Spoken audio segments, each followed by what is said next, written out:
کا طرح جو کہ منہ میں دانت نہیں ہے، ہوا نکل جاتی ہے، نمک خراب ہو جاتا ہے.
صلی علی شفیعنا صلی علی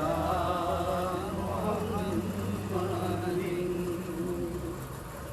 آج غوث الورا سرور اولیاء آج غوث الورا سرور اولیاء میرے دل کی کھلانے کلی آ گئے آج غوث الورا سرور اولیاء میرے دل کی کھلانے کلی آ گئے بے سہارا تھا میں غم کا مارا تھا میں بے سہارا تھا میں غم کا مارا تھا میں سن کے فریاد میری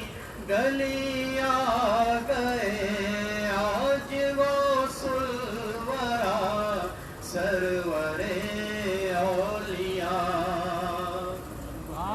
ان کے کاندھے پہ رکھا نبی نے قدم سارے ولیوں کے کاندھے پہ ان کا قدم پیروں کے پیر ہیں شاہ دستگیر ہیں پیروں کے پیر ہیں شاہ دستگیر ہیں ان کے سائے میں سارے ولی آ گئے آج غوث الورا سرور اولیاء غوث کو یاد جس نے کیا جس گھڑی ہو گئی مشکلیں حل کڑی سے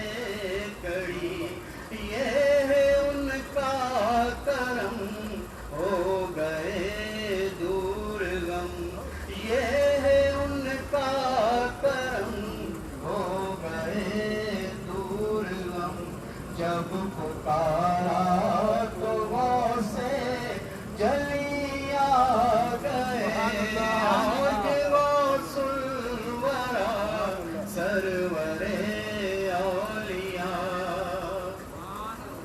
بے کسوں کا سہارا ہے بغداد میں وصف دیکھا یہ صفیوں کی اولاد میں جانتا ہے جہاں وہ بڑے مہرباں جانتا ہے جہاں وہ بڑے مہرباں میری قسمت کو کرنے بھلی آ گئے آج غوث الورا سرور اولیاء قبر میں جب فرشتے ستانے لگے غوث جینا مجھے یاد آنے لگے غیب سے برملا آ گئی یہ ندا غیب سے برملا آ گئی یہ ندا شمس دیکھو وہ ابن علی آ گئے آج غوث الورا سرور اولیاء میرے دل کی کھلانے کلی آ گئے بے سہارا تھا میں غم کا مارا تھا میں سن کے فریاد میری گلی آ گئے آج غوث الورا سرور اولیاء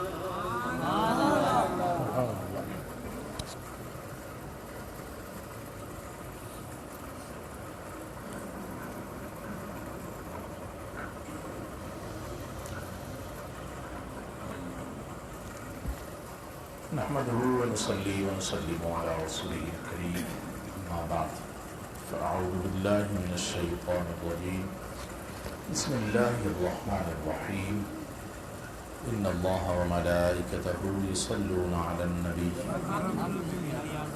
يا أيها الذين آمنوا صلوا عليه وسلموا تسليما اللهم صل على سيدنا ومولانا محمد وبارك وسلم. میرے ساتھ بابا سے بلند پڑھیے الصلاة والسلام علیک یا رسول اللہ، الصلاة والسلام علیک یا حبیب اللہ،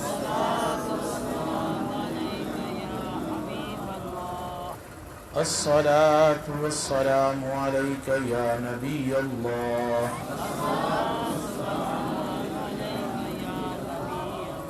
وعلى آلك وأصحابك يا نور الله.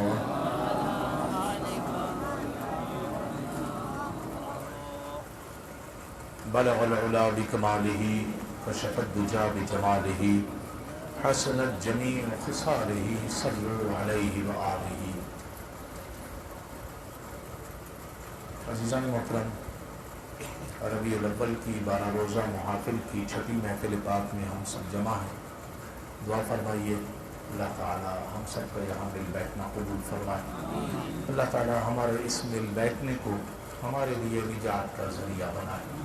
یہ بھی دعا کرے اللہ تعالی آج کی گفتگو میں مجھے حق گوئی کی توفیق عطا فرمائے. اللہ تعالی آپ کو اور مجھے حق کو سمجھنے قبول کرنے کی توفیق عطا فرمائے. گفتگو کا آغاز کرنے سے پہلے میں التجا گزار ہوں تمام چھوٹوں سے بھی، بڑوں سے بھی، جوانوں سے بھی، بوڑھوں سے بھی. یہاں اللہ و اس کے رسول صلی اللہ علیہ وسلم کا ذکر پاک ہوتا ہے، اور کوئی اللہ و اس کے رسول صلی اللہ علیہ وسلم کا ذکر آپ کو سنا رہا ہو، آپ دنیا داری کی گفتگو آپس میں کر رہے ہوں، یہ آداب محفل کے خلاف ہے. لہذا گفتگو کے دوران آپس میں گفتگو کرنے سے اور ادھر ادھر توجہ ہٹانے سے اجتناب فرمائیں گے. پھر درود پاک پڑھیے اللہم صلی اللہ علیہ وسلم. آج حضور نبی کریم صلی اللہ علیہ وسلم کی آنکھ مبارک کے معجزات آپ تک انشاءاللہ. وہ آنکھ مبارک جس کے حوالے سے ہم پہلا شعر اعلیٰ حضرت کا آپ کے سامنے عرض کرتے ہیں. اعلیٰ حضرت نے کیا خوبصورت کہا، اٹھ گئی جس طرف دم میں دم آ گیا. اٹھ گئی جس طرف دم میں دم آ گیا، اس نگاہ عنایت پہ لاکھوں سلام.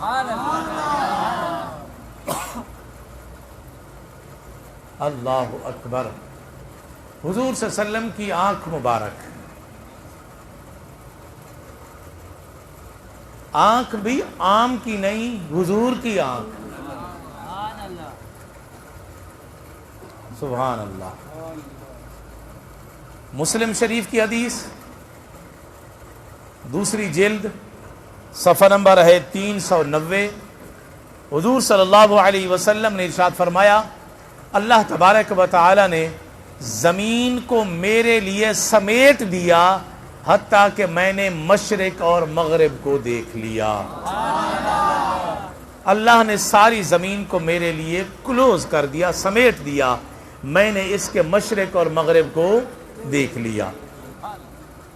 ہماری آنکھ کی نظر کہاں تک کام کرتی ہے ہم جانتے ہیں. حضور نبی کریم صلی اللہ تعالی علیہ وسلم نے صحابہ کرام سے فرمایا. کس سے فرمایا؟ صحابہ کرام سے، عام سے نہیں، صحابہ سے. حضور صلی اللہ علیہ وسلم کا فرمان سنیے. مشکات کے اندر یہ حدیث ہے، ترمذی کے اندر بھی ہے. اور امام حاکم نے المستدرک کے اندر بھی اس کو نقل کیا ہے۔ حضور صلی اللہ علیہ وسلم نے ارشاد فرمایا انی ارا ما لا ترون واسمع ما لا تسمعون، میرے صحابہ جو میں دیکھتا ہوں وہ تم نہیں دیکھتے، اور جو میں سنتا ہوں وہ تم نہیں سنتے۔ جب حضور صلی اللہ علیہ وسلم کا دیکھنا اتنا اعلیٰ ہے کہ اس جیسا صحابی کا دیکھنا بھی نہیں، تو جب حضور صلی اللہ علیہ وسلم کے دیکھنے جیسی نظر صحابی کے پاس نہیں تو میرے اور آپ کے پاس کہاں سے ہوگی؟ جب حضور صلی اللہ علیہ وسلم جیسی سماعت صحابی کے پاس نہیں ہے تو میرے اور آپ کے پاس کہاں ہوگی؟ اللہ اکبر، اللہ اکبر۔ حضور نبی کریم صلی اللہ تعالی علیہ وسلم اما عائشہ صدیقہ رضی اللہ تعالی عنہ اس حدیث مبارکہ کی راوی ہیں، اور خصائص الکبریٰ کے اندر، شفا شریف کے اندر قاضی ایاز نے، زرقانی کے اندر اور حجت اللہ علی العالمین کے اندر بھی اس حدیث مبارکہ کو نقل کیا گیا۔ اما عائشہ فرماتی ہیں جب ان سے پوچھا گیا اما یہ بتاؤ کہ حضور صلی اللہ علیہ وسلم کیسے دیکھتے تھے؟ حضور صلی اللہ علیہ وسلم جو دیکھتے تھے وہ عام لوگوں کی طرح دیکھتے تھے یا کوئی خاص دیکھنا تھا؟ اما عائشہ صدیقہ رضی اللہ، اب بتائیے حضور صلی اللہ علیہ وسلم کی بات اما عائشہ سے بہتر بھلا کون بتا سکتا ہے؟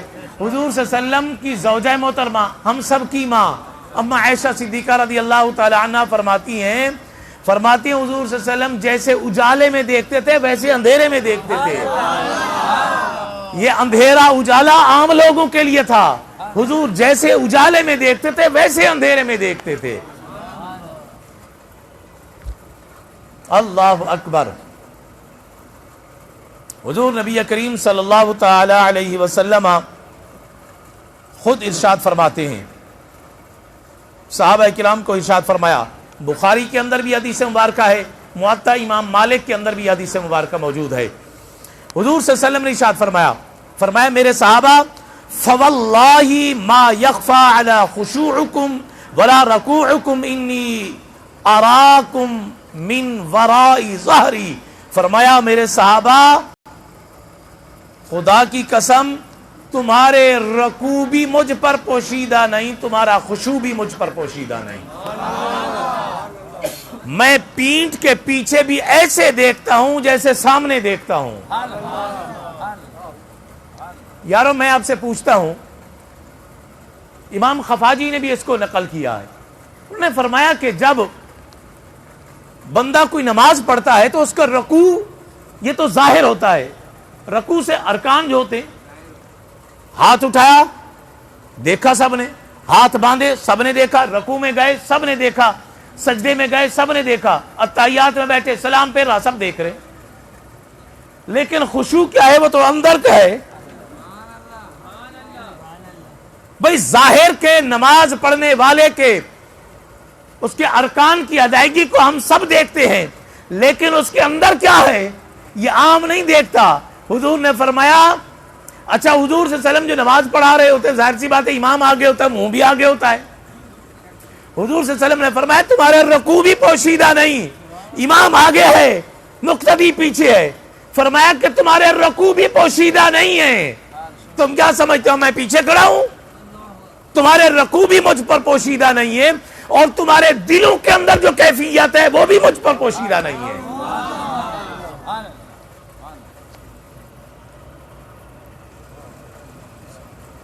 درود پاک پڑھیے۔ بخاری شریف نے اس حدیث مبارکہ کو دو جگہ نقل کیا ہے۔ امام بخاری نے جلد نمبر 1 میں صفحہ نمبر 179 میں، جلد نمبر 2 صفحہ نمبر 975 میں، اور مسلم شریف کی دوسری جلد 250 صفحے کے اوپر بھی یہ حدیث مبارکہ موجود ہے۔ حضور صلی اللہ علیہ وسلم نے فرمایا ایک مرتبہ کہ انی واللہ لانظر الی حوض الآن، فرمایا خدا کی قسم میں اس وقت حوض کوثر کو دیکھ رہا ہوں۔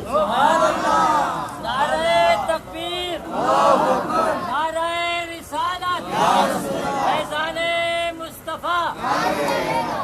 بھائی حوض کوثر کیا ہے؟ حوض کوثر یہ ہے، قاری صاحب دیکھیں ذرا ان کے ساتھ درود پاک پڑھی، بس ٹھیک ہے وہ جا رہے ہیں آپ اپنا کام کریں. درود پاک پڑھیے. اللہم صلی علی سیدنا. اللہ تبارک و تعالی نے اپنے پیارے حبیب صلی اللہ علیہ وسلم کو ایک حوض عطا کیا ہے جس کو حوض کوثر کہتے ہیں. یہ کل قیامت میں اللہ تعالیٰ عطا فرمائے گا. حضور صلی اللہ علیہ وسلم نے فرمایا کہ جس نے میرے حوض کوثر سے پانی پی لیا پھر محشر میں اسے پیاس نہیں لگے گی. محشر میں پیاس نہیں لگے گی. اچھا پھر انشاءاللہ میں آپ کو سناؤں گا کہ محشر میں ہم کیسے حضور صلی اللہ علیہ وسلم کے دست مبارکہ سے پئیں گے. وہ حوض کوثر ظہور ہوگا محشر میں. نگاہ مصطفیٰ دیکھو, ظہور ہوگا محشر میں. حضور صلی اللہ علیہ وسلم دنیا کے اندر فرما رہے ہیں, فرما رہے خدا کی قسم میں اپنے حوض کوثر کو ابھی دیکھ رہا ہوں.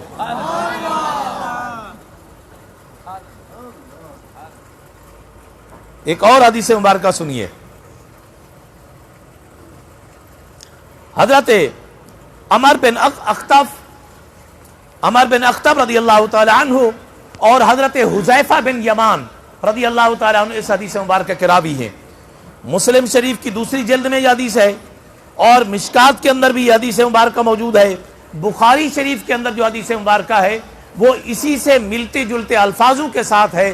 وہ حضرت عمر بن خطاب رضی اللہ تعالی عنہ سے مروی ہے. سنیے حدیث مبارکہ. فرماتے ہیں کہ ایک دن حضور صلی اللہ علیہ وسلم نے ہمیں فجر کی نماز پڑھائی. فجر کی نماز کے بعد حضور صلی اللہ علیہ وسلم منبر کے اوپر تشریف لائے. نبی کریم صلی اللہ علیہ وسلم نے منبر کے اوپر بیٹھ کر کے خطبہ دیا. مسلم شریف کی حدیث مبارکہ اور مشکات کے اندر یہ ہے کہ حضور صلی اللہ علیہ وسلم نے ارشاد فرمایا اس وقت سے لے کر قیامت تک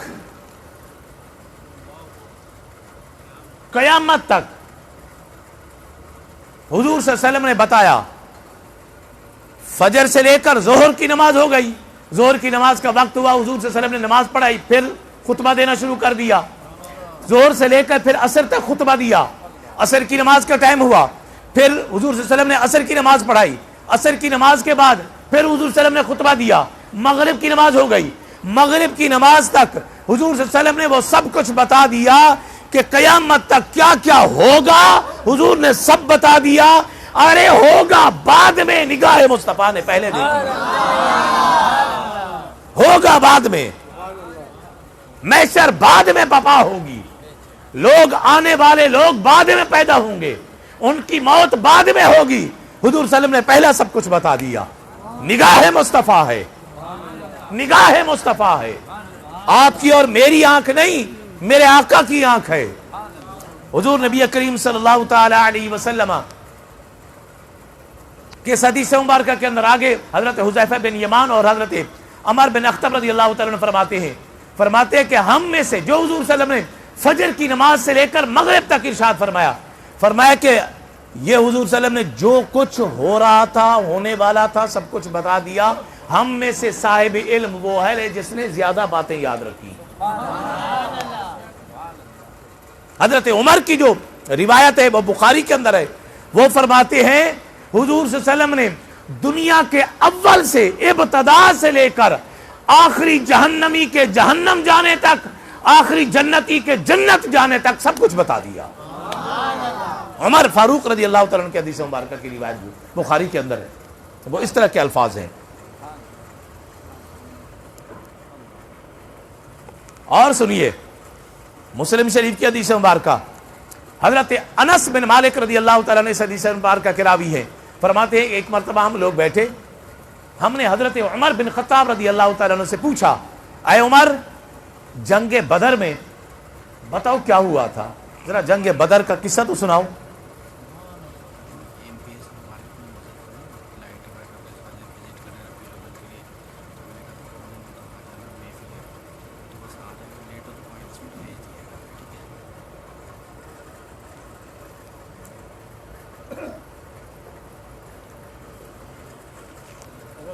پڑھ لیں جب تک سب. جی چلے نور بھائی نے کوئی اچھا کام ہی کہا ہے، بلند آواز سے درود پاک پڑھ لیں، شرما کیوں رہے؟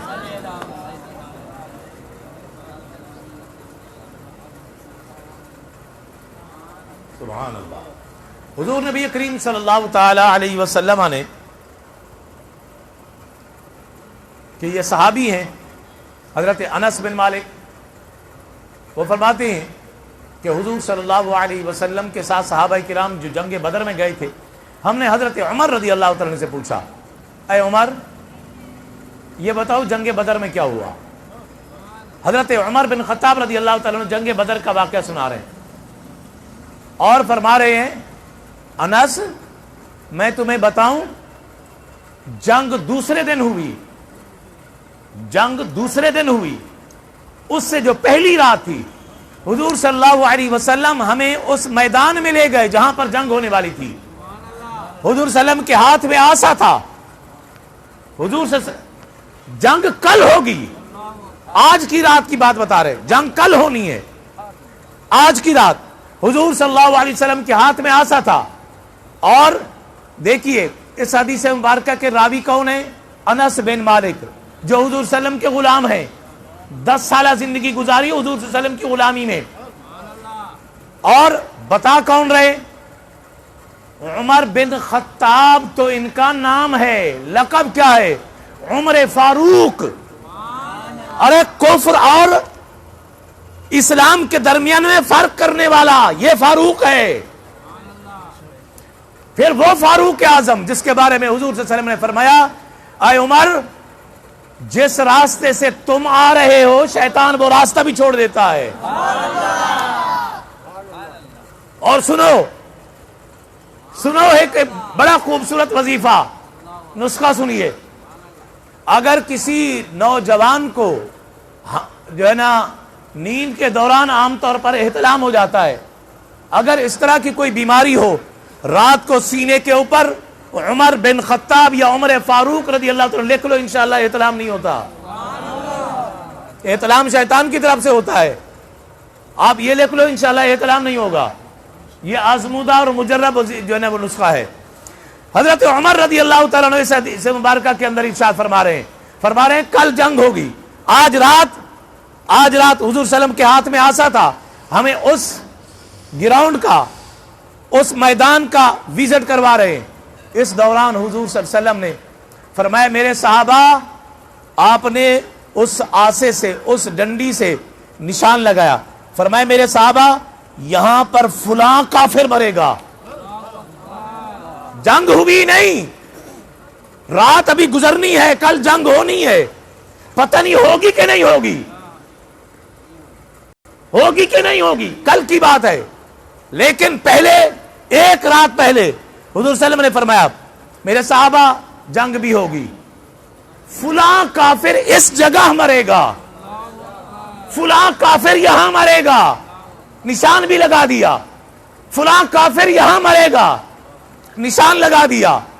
حضور صلی اللہ علیہ وسلم کا یہ غلام کہتا ہے دوسرے دن جنگ ہوئی، جنگ سے جب فارغ ہوئے حضور صلی اللہ علیہ وسلم نے فرمایا جاؤ جا کر کے کفار کی لاشوں کو دیکھو، کفار کی لاشوں کو دیکھو۔ عمر کہتے ہم گئے، جا کر کے دیکھا جہاں حضور نے نشان لگائے تھے وہ اس کافر کی لاش وہی پڑی ہوئی تھی۔ نعرہ تکبیر، نعرہ رسالت، فیضان مصطفیٰ۔ نبی کی بات سن کر کے آپ کی آواز نہ نکلے، بلند آواز سے سبحان اللہ کہیں۔ حضور نبی کریم صلی اللہ تعالی علیہ وسلم کی ایک اور حدیث،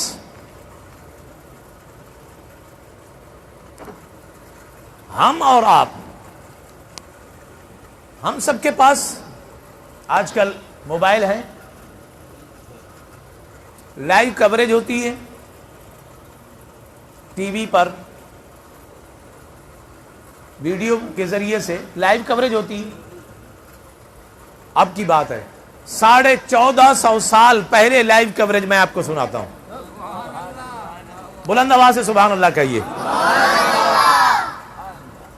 بخاری شریف کے اندر یہ حدیث مبارکہ ہے، مشکات کے اندر بھی یہ حدیث مبارکہ موجود ہے۔ جنگ موتا ہو رہی ہے، جنگ موتا. حضور نبی کریم صلی اللہ علیہ وسلم مدینے میں بیٹھے ہیں. حضور صلی اللہ علیہ وسلم نے حضرت زید رضی اللہ تعالی عنہ کو اس مجاہدین کا سپہ سالار بنا کر کے بھیجا. سپہ سالار بنا کر کے بھیجا. کہاں؟ جنگ موتا. کہاں؟ مدینہ منورہ کا شہر. حضور صلی اللہ علیہ وسلم مدینہ منورہ کے اندر بیٹھے, وہاں جنگ ہو رہی ہے. حضور صلی اللہ علیہ وسلم فرما رہے ہیں سبحان اللہ, مجاہدین بڑے جوش و خروش سے لڑ رہے ہیں اور اسلام کا جھنڈا حضرت زید کے پاس ہے. بس یہ تذکرہ کرتے کرتے فرمایا حضرت زید رضی اللہ تعالیٰ عنہ شہید ہو گئے. اب جھنڈا حضرت زید سے حضرت جعفر رضی اللہ تعالیٰ عنہ کے ہاتھ میں آ گیا ہے. اب مجاہدین پھر لڑ رہے ہیں. مجاہدین کا سپہ سالاری کا جو جھنڈا ہے وہ حضرت جعفر کے ہاتھ میں ہے. وہ لڑ رہے ہیں. اسی دوران پھر فرمایا حضرت جعفر شہید ہو گئے. اب جھنڈا حضرت ابن رواحہ عبداللہ بن رواحہ کے پاس ہے. وہ لے کر کے سپہ سالاری کر رہے ہیں اور جنگ ہو رہی ہے. مجاہدین بڑے جوش و خروش سے لڑ رہے ہیں. تھوڑی دیر گزری, پھر فرمایا حضرت عبداللہ بن رواحہ بھی شہید ہو گئے. اب جھنڈا حضرت سیف اللہ حضرت خالد بن ولید کے ہاتھ میں ہے. مسلمانوں مبارک ہو, اللہ نے مسلمانوں کو فتح عطا کر دی ہے. مسلمانوں مبارک ہو, اللہ نے مسلمانوں کو فتح عطا کر دی ہے. کہاں جنگ موتا, کہاں مدینہ منورہ, لائیو دیکھ رہے ہیں. ارے مدینہ منورہ کے اندر باقی بھی تو بیٹھے ہوئے تھے, لیکن پتہ چلا جو نگاہ مصطفیٰ کام کرتی ہے وہ عام لوگوں کی نگاہ کام نہیں کرتی. ایک مرتبہ پھر بابا سے بلند سبحان اللہ کہیے, سبحان اللہ, اللہ اکبر. ابو ایوب انصاری, ایک مرتبہ آپ توجہ کریں میری طرف. ابو ایوب یاد بھی رکھ لیا کرے. یہ ابو ایوب انصاری کون ہے؟ یہ وہ خوش نصیب صحابی ہے, خوش نصیب صحابی ہے کہ جب حضور صلی اللہ علیہ وسلم مدینہ منورہ میں تشریف لائے, ہر کسی نے کہا کہ یا رسول اللہ ہمیں میزبانی کا شرف دے, میرے گھر میں تشریف لے آئیں, میرے گھر کے اندر قدم رنجہ فرمائیں. ہر صحابی کی خواہش وہ بنو نجار کے ہوں, انصار کا کوئی قبیلہ ہو, حضور صلی اللہ علیہ وسلم کی بارگاہ میں یا رسول اللہ آپ ہمارے ہاں تشریف لے آئیے. حضور صلی اللہ علیہ وسلم نے فرمایا کہ میں کسی کا دل نہیں دکھاتا, میری اونٹنی کو چھوڑ دو, اونٹنی کو چھوڑ دو. اب میں امیر کے پاس جاؤں تو لوگ کہیں گے حضور صلی اللہ علیہ وسلم تو امیروں کے لیے آئے تھے, غریبوں کے پاس جاؤں تو امیروں کے دل دکھے گا. نہیں, میں نے سب کی دل جوئی کرنی ہے. فرمایا کہ میری اونٹنی کو چھوڑ دو. اونٹنی کو چھوڑ دیا گیا. اونٹنی چلتے چلتے, گویا کہ میں اگر یہ کہوں تو یہ غلط بھی نہ ہوگا کہ جب اونٹنی کی مہار چھوڑ دی گئی, ان کی رسی چھوڑ دی گئی ہوگی, تو اونٹنی کو ہر کوئی سوالیہ نظروں سے کہتا ہوگا, التجائی نظروں سے کہتا ہوگا کہ اونٹنی میرے ہاں آ جا, میرا در کھلا ہے, ذرا یہ حضور صلی اللہ علیہ وسلم کے قدم میرے گھر میں آ جائیں, تیری مہربانی ہوگی. وہ جیسے حضور صلی اللہ علیہ وسلم کی بارگاہ میں ایک شکایت کی نا, اونٹ نے شکایت لے کر کے آیا تھا. جب وہ شکایت لے کر کے آیا تو حضور صلی اللہ علیہ وسلم نے جب اس کی شکایت کا, وہ آیا اونٹ آ کر کے حضور صلی اللہ علیہ وسلم کے قدموں کو بوسے دینے لگا. حضور صلی اللہ علیہ وسلم بیٹھے, اس کے سر پر ہاتھ پھیرا. حضور صلی اللہ علیہ وسلم کچھ سر ہلا رہے تھے, فرما رہے تھے صدق تھا, صدق تھا. صحابی, باقی صحابی بھی ہیں. حضور صلی اللہ علیہ وسلم کی بارگاہ, یا رسول اللہ کیا کہہ رہا تھا؟ ہے اونٹ ذات کا, اونٹ ہے, یا رسول اللہ کیا کہہ رہا تھا؟ حضور صلی اللہ علیہ وسلم نے فرمایا کہ یہ اونٹ یہ کہہ رہا تھا کہ یا رسول اللہ میرا مالک مجھے چارہ کم ڈالتا ہے, وزن زیادہ ڈالتا ہے. یہ شکایت کر رہا تھا. سبحان اللہ. حضور صلی اللہ علیہ وسلم ہر کسی کی بولیاں جانتے ہیں, صرف انسانوں کے نہیں جانوروں کی بھی بولیاں جانتے ہیں. حضور نبی کریم صلی اللہ علیہ وسلم نے فرمایا چلو اونٹ اپنے مالک کے پاس لے چلو, ہم اپنا کام بعد میں کریں گے, چلو چلو تیری شکایت کا ازالہ کرتے ہیں, تیری داد رسی کرتے. حضور صلی اللہ علیہ وسلم کے ساتھ چلا گیا. جب مالک کے پاس گیا, دیکھا کہ اونٹ بھی ہے اور حضور صلی اللہ علیہ وسلم بھی ہے, صحابہ کرام بھی ہے. حضور صلی اللہ علیہ وسلم نے, وہ بھی مسلمان تھا, حضور صلی اللہ علیہ وسلم نے قریب بلایا, فرمایا کہ اونٹ تیری شکایت لے کر کے آیا ہے. وہ وہاں سے جلدی سے اٹھا, آ کر کے اپنے اونٹ کو بوسے دینے لگا, چومنے لگا. باقی کسی صحابی نے سوال کیا ہوگا, کم عقل, تو اونٹ کو چوم رہا ہے, یہ تیری شکایت کر رہا ہے, تو اس کو چوم رہا ہے. انہوں نے کہا کہ ہاں چوم رہا ہوں, اس لیے اگر یہ اونٹ شکایت نہ کرتا حضور میرے گھر میں کیسے آتے.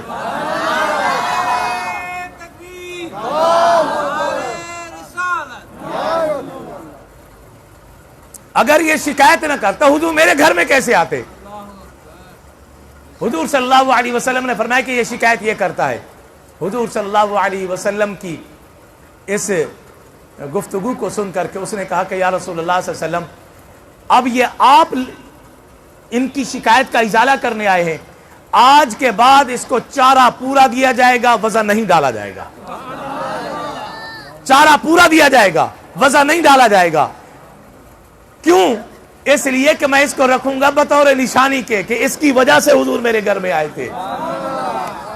حضور نبی کریم صلی اللہ علیہ وسلم نے فرمایا میری اونٹنی کو چھوڑ دو, چھوڑ دو میری اونٹنی کو. اونٹنی چلتے چلتے آخر کار حضرت ابو ایوب انصاری کے گھر میں تشریف لائے, وہیں پہ آ کے بیٹھ گئے. سبحان اللہ. حضور صلی اللہ علیہ وسلم جب وہاں پر تشریف فرما ہوئے, اب حضرت ابو ایوب انصاری غریب آدمی ہے, کیا نصیب جاگے کہ حضور ان کے گھر میں آ جائیں. اس بیچارے کے پاس چھوٹا سا مکان, ایک دو کمرے نیچے, ایک آدھا کمرہ کوئی اوپر. حضور صلی اللہ علیہ وسلم نے فرمایا ابو ایوب انصاری اب تم ہمارے میزبان ہو, ہم تمہارے مہمان. عرض کی یا رسول اللہ صلی اللہ علیہ وسلم آپ اوپر والے کمرے میں تشریف لے جائیں.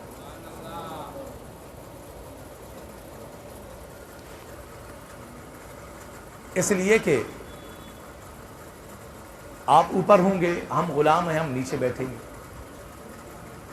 حضور صلی اللہ علیہ وسلم نے فرمایا نہیں ابو ایوب تم اوپر والے کمرے میں رہو, ہم نیچے والے کمرے میں رہیں گے. صحابہ کرام لوگ آئیں گے ملنے کے لیے, ان کو آنے جانے میں دشواری ہوگی, تو لہٰذا تم اوپر رہو.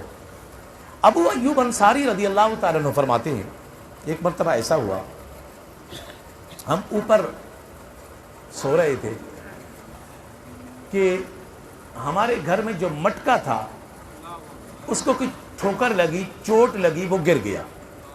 گرنے کی وجہ سے کچھ آواز پیدا ہوئی, اس میں سے پانی نکلا. ظاہر ٹوٹ گیا تو پانی نکل گیا.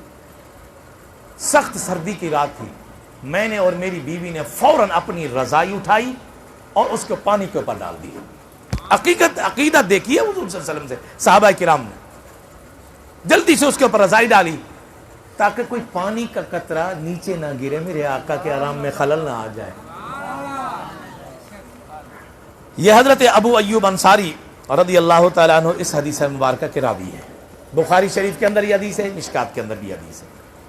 میں نے رات بھی عرض کیا تھا, اب ایک حدیث مبارکہ کی روایت کرنے والے کسی صحابی کا اگر تعارف کرواتے جائیں گے تو ٹائم زیادہ ہو جائے گا. تو اس وجہ سے بہرحال ابو ایوب انصاری رضی اللہ تعالیٰ عنہ اس حدیث مبارکہ کے راوی ہیں. فرماتے ہیں کہ ایک رات ہم حضور صلی اللہ علیہ وسلم کے ساتھ باہر تشریف لے گئے تو وہیں سے کچھ آوازیں آنے لگی. حضور صلی اللہ تعالی علیہ وسلم نے ارشاد فرمایا ابو ایوب تمہیں پتا ہے کہ کس کی آوازیں ہیں؟ تم دیکھ رہے ہو جو میں دیکھ رہا ہوں؟ عرض کی یا رسول اللہ نہیں میں نہیں دیکھ رہا. حضور صلی اللہ علیہ وسلم نے فرمایا یہ یہودیوں کی آوازیں ہیں, ان کو قبر کے اندر عذاب ہو رہا ہے.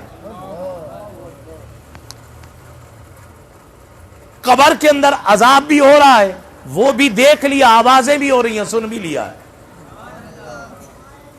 سماعت مصطفیٰ ہے. اللہ اکبر.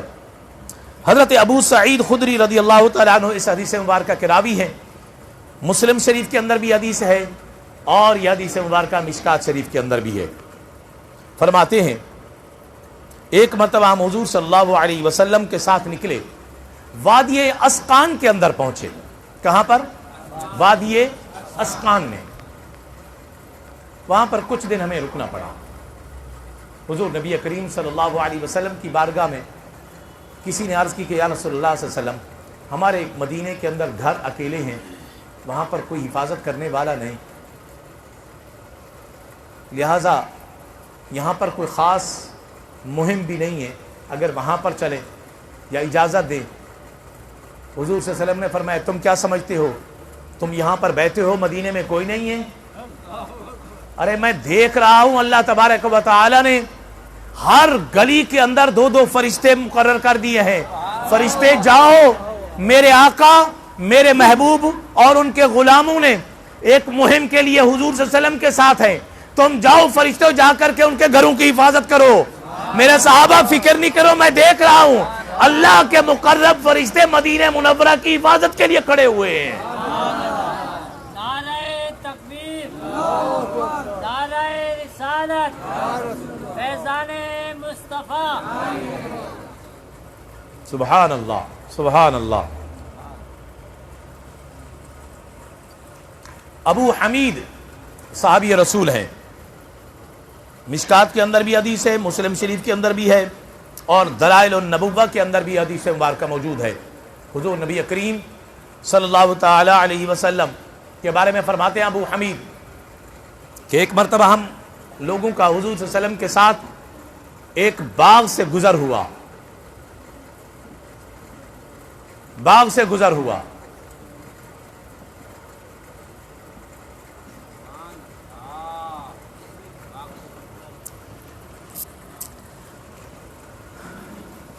درود پاک پڑھیے.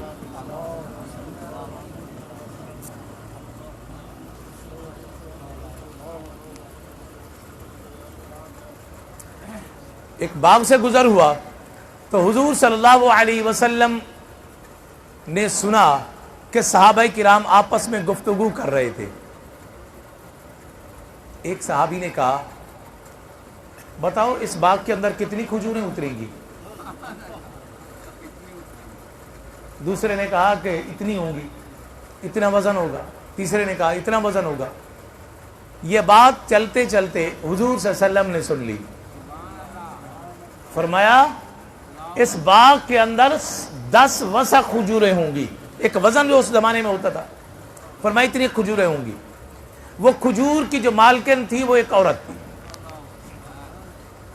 حضور نبی کریم صلی اللہ علیہ وسلم نے فرمایا کہ کھجوریں پکی ہوئی ہیں, تم اتارو, ہم غزوہ تبوک کے لیے جا رہے ہیں, وہاں سے واپس آئیں گے, یہیں سے ہوتے ہوئے جائیں گے.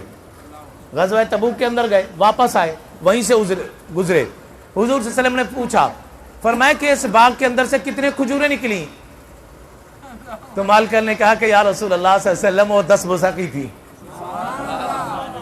جتنی آپ نے فرمایا تو اتنی کھجوریں نکلی ہیں.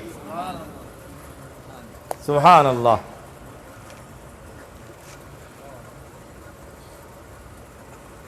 آخری 2 حدیث مبارکہ.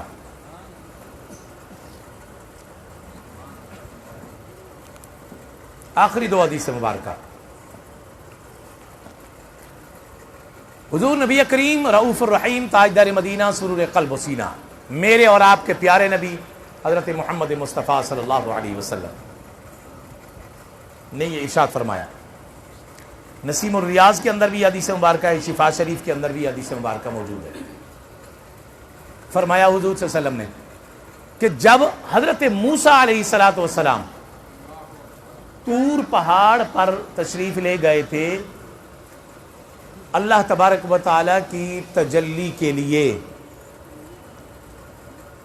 اللہ کی تجلی کو دیکھنے کے لیے تشریف لے گئے. اس کا ذکر پورا قرآن پاک کے اندر جو ذکر ہے وہ 9 پارے کی سورہ اعراف کے اندر ہے. حضرت موسیٰ علیہ السلام تشریف لے گئے, عرض کی کہ مولا مجھے دیدار کروا دے. رب کائنات نے کیا فرمایا؟ قال لن ترانی, تو نہیں دیکھ سکتا. لیکن پھر ان کا اصرار ہوا. رب کائنات نے فرمایا قال لن ترانی ولکن انظر الی الجبل, موسیٰ اس پہاڑ کے اوپر دیکھ. الی الجبل اور آگے کیا ہے؟ فخر موسیٰ صاعقا، موسیٰ علیہ السلام نے اس طرف دیکھا، بے ہوش ہو کر گر پڑے، بے ہوش ہو کر گر پڑے. یہ واقعہ قرآن کا. اب آگے حضور صلی اللہ علیہ وسلم جو فرما رہے ہیں وہ سنیے. حضور صلی اللہ علیہ وسلم نے فرمایا جب یہ واقعہ ہو گیا، کیونکہ میرا مقصد یہ واقعہ سنانا نہیں ہے اپنے پیارے نبی صلی اللہ علیہ وسلم کے. حضور صلی اللہ علیہ وسلم نے ارشاد فرمایا جب موسیٰ علیہ السلام نے یہ اس واقعے کے بے ہوش ہو گئے، وہاں سے جب ہوش آیا تو پھر واپس گھر تشریف لے آئے. فرمایا کہ پہلی نظر میں اس کے بعد والی نظر میں فرق کیا ہوا؟ فرق یہ ہوا کہ موسیٰ علیہ السلام وہ جو طور پہاڑ پر گئے تھے وہ اللہ کا دیدار بھی نہیں کر سکے، اس کی تجلی کو بھی نہیں دیکھ سکے. لیکن جب واپس آئے تو ان کی نظر اتنی تیز تھی کہ 30 میل کے فاصلے پر، کتنا؟ یعنی آج کل کے دور میں 40-45 کلومیٹر یا 50 کلومیٹر قریب بنتا ہے. یہ 40-45 کلومیٹر کے فاصلے پر فرماتے ہیں، حضور صلی اللہ علیہ وسلم فرما رہے ہیں اگر 45 کلومیٹر کے فاصلے پر رات کے اندھیرے میں اگر کوئی چونٹی چل رہی ہوتی، حضرت موسیٰ علیہ السلام دیکھ لیا کرتے تھے. دن میں نہیں، رات میں 40-45 کلومیٹر کے فاصلے پر چونٹی چل رہی ہوتی کسی پتھر پر تو حضور نے فرمایا موسیٰ علیہ السلام دیکھ لیتے.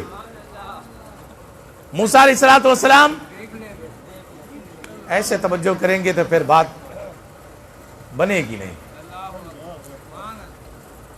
دیکھ لیتے 45-40 کلومیٹر کے فاصلے سے.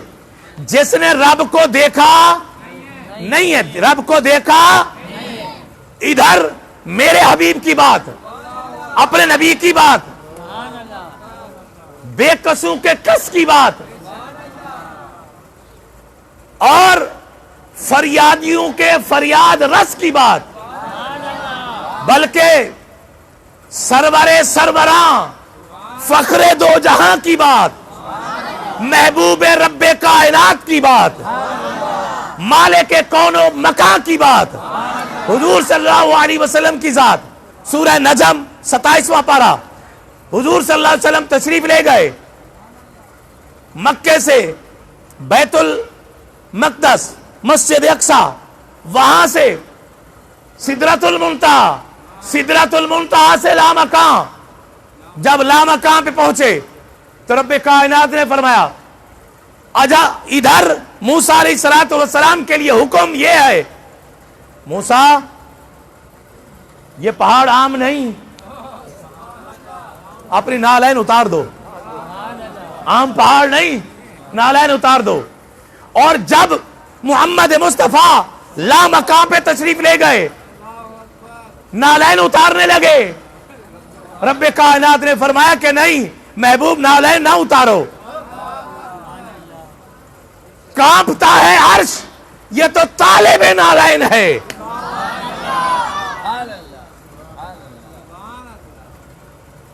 نالین سبایت آؤ. رب کائنات نے فرمایا ادنو منی، محبوب قریب آ جاؤ، قریب آ جاؤ، قریب آؤ. فکان قاب قوسین او ادنا. قاب قوسین کہتے ہیں یہ جو کمان ہوتا ہے، جیسے پہلے تیر کمان ہوتا تھا، کمان فرمایا کہ دو کمانوں کے جو کنارے ہوتے ہیں ان کو ملایا جائے. فرمایا کہ اتنے قریب ہوئے جیسے دو کمان یا اس سے بھی کم. فکان قاب قوسین او ادنا، اس سے بھی کم ہو گئے. اور پھر حضور صلی اللہ علیہ وسلم نے فرمایا کہ میں نے اپنے رب کو دیکھا. صحابہ نے پوچھا یا رسول اللہ رب کو کیا دیکھا، کس طرح دیکھا؟ فرمایا کہ بس اتنا سمجھ لو، فکان قاب قوسین او ادنا. فرمایا کہ میں نے ایسے دیکھا کہ بِأَحْسَنِ صورت، یہ اچھی صورت میں دیکھا، اچھی صورت میں دیکھا. ارے ادھر موسیٰ علیہ السلام دیکھ نہیں سکے، تجلی کو نہیں دیکھ سکے، ذات کو نہیں، ذات کی بات نہیں ہو رہی، ذات کو نہیں دیکھ، صرف تجلی کو وہ بھی نہیں دیکھ سکے. ارے جو تجلی کو صحیح معنوں میں دیکھ نہیں سکا، وہ 45 کلومیٹر کے فاصلے سے رات کے اندھیرے میں چلنے والی چونٹی کو دیکھ رہا ہے، جس نے رب کو بے حجاب دیکھا ہے اس کی نگاہ کا عالم کیا ہوگا؟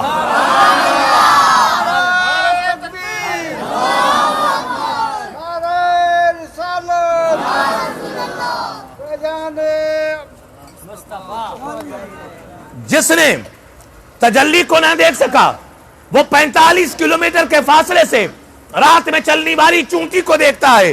جس نے رب کو بے حجاب دیکھا، رب کو بے حجاب دیکھا، اس کی نظر کا عالم کیا ہوگا؟ اس لیے اعلیٰ حضرت نے کہا کس کو دیکھا، کس کو دیکھا؟ یہ موسیٰ سے پوچھے کوئی، کس کو دیکھا؟ یہ موسیٰ سے پوچھے کوئی۔ آنکھ والوں کی ہمت پہ لاکھوں سلام، آنکھ والوں کی ہمت پہ لاکھوں سلام۔ آخری بات، اب اپنے حضور صلی اللہ علیہ وسلم کی نگاہ کا کمال دیکھنا ہے۔ یہ حدیث مبارکہ یہ اماں عائشہ صدیقہ رضی اللہ تعالی عنہ، مشکات شریف کے اندر یہ حدیث مبارکہ ہے، فرماتی ہیں ایک رات حضور صلی اللہ علیہ وسلم کے ساتھ ہم لوگ سو رہے تھے، رات کا کچھ حصہ گزر گیا، ستارے آسمان پر چمک رہے تھے۔ اسی دوران میں نے پوچھا، آپ کی لاپرواہی عدم توجہی پر قربان جاؤں، میں نے اپنے پیارے نبی سے پوچھا یا رسول اللہ فداک ابی و امی، میرے ماں باپ آپ پر قربان ہو جائیں، یا رسول اللہ یہ ارشاد فرمائیں یہ جو آسمان پر ستارے چمک رہے ہیں، آسمان پر ستارے چمک رہے ہیں، یا رسول اللہ ان ستاروں کے برابر آپ کے کسی غلام کی نیکیاں ہیں؟ یارو میں آپ سے پوچھتا ہوں، کوئی کسی سے سوال کب کرتا ہے؟ جب اس کو پتا ہو کہ سوال کا جواب دے گا۔ قربان جاؤں اماں عائشہ صدیقہ کے عقیدے پر، اس کو پتا تھا کہ حضور یہ بھی جانتے ہیں، پھر یہ بھی جانتے ہیں کہ اس امتی کی کتنی نیکیاں ہیں۔ عرض کی یا رسول اللہ یہ آسمان پر ستارے جو چمک رہے ہیں، آپ کے کسی غلام کی اتنی نیکیاں ہیں جتنے ستارے آسمان پر چمک رہے ہیں؟ حضور صلی اللہ علیہ وسلم نے نگاہ اوپر اٹھائی، نگاہ اوپر اٹھائی، فرمایا ایسا ہاں ان ستاروں کے برابر نیکیاں ہیں۔ یا رسول اللہ کس کی ہیں؟ فرمایا میرے عمر کی ہیں۔ نگاہ اٹھائی، فرمایا کہ ایسا جتنے ستارے ہیں ان کے برابر نیکیاں ہیں، کس کی ہیں؟ فرمایا میرے عمر کی ہیں۔ اماں عائشہ رونے لگی، یا رسول اللہ یہ ان ستاروں کے برابر تو نیکیاں عمر کی ہیں، تو میرے ابا کی نیکیاں، صدیق اکبر کی نیکیاں۔ اچھا حضور صلی اللہ علیہ وسلم نیکیوں کی تعداد بھی جان رہے، نیکیوں کا وزن بھی جان رہے۔ حضور صلی اللہ علیہ وسلم نے فرمایا عائشہ، عائشہ یہ جو ستارے ہیں ان کے برابر نیکیاں تو عمر کی ہیں، لیکن عمر کی ساری نیکیاں ایک طرف، ابو بکر کی غار والی نیکی ایک طرف۔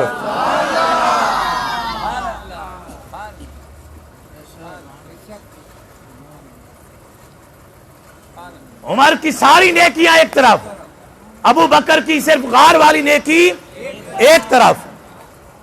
تو پتہ چلا نگاہ مصطفیٰ کا کمال کیا ہے،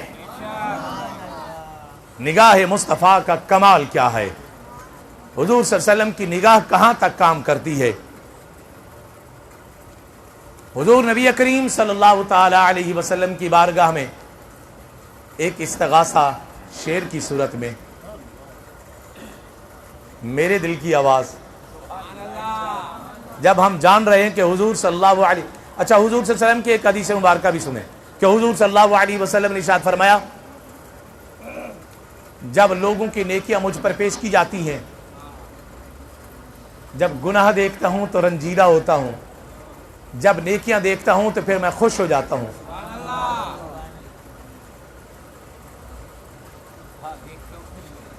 گناہ دیکھتا ہوں تو رنجیدہ ہوتا ہوں، نیکیاں دیکھتا ہوں تو خوش ہو جاتا ہوں۔ تو اس کا مطلب یہ ہے کہ حضور صلی اللہ علیہ وسلم جانتے ہیں